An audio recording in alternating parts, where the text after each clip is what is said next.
dark fall night. My friend Jessica and I were walking to Walmart to pick up some toilet paper and some candy because we were having a sleepover that night. The Walmart is kind of far from our house because it's on the quieter side of the area. We were halfway there, joking and gossiping about boys. We were talking about Jacob, a cute and shy boy in my English class, when we heard a twig break in the forest next to us. We stopped in our tracks and turned to look at what turned out to be nothing. So we thought. We kept going, now talking about homework assignments. We quickly stopped after we heard another twig break. This time we looked over and saw a tall, slightly hunched over man holding a balloon dressed in colorful attire. Jessica called out, "Hello?" And there was no answer, just a sickening smile. The man slowly walked out of the woods but only to reveal a full face of creepy makeup, kind of worn in and cracked and smeared.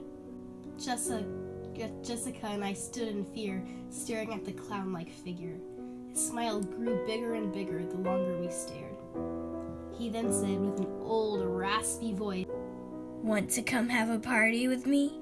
I have lots of candy." At first, thinking it was a joke, we said, "Okay, we love parties." The man motioned us in his direction. The longer we walked into the woods and the farther we went, the more we realized this was actually a really dangerous situation. We came to a stop in a small clearing. He then pulled out a large butcher knife from his big, saggy pocket. That was when my heart stopped. I knew at this moment we made the biggest mistake of our lives when we followed this man. I mouthed to Jessica, "Run."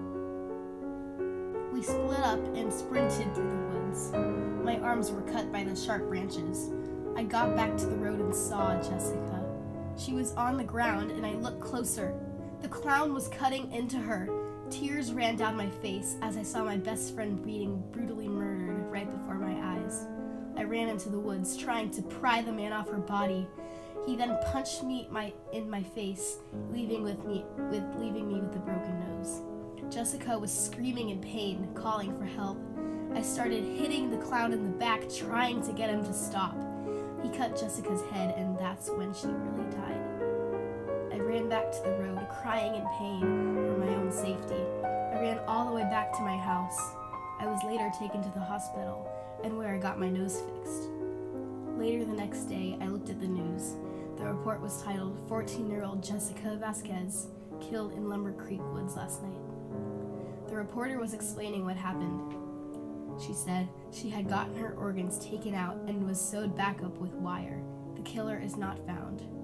I burst into tears, now knowing that if we wouldn't have followed that man into the woods, my best friend wouldn't be dead.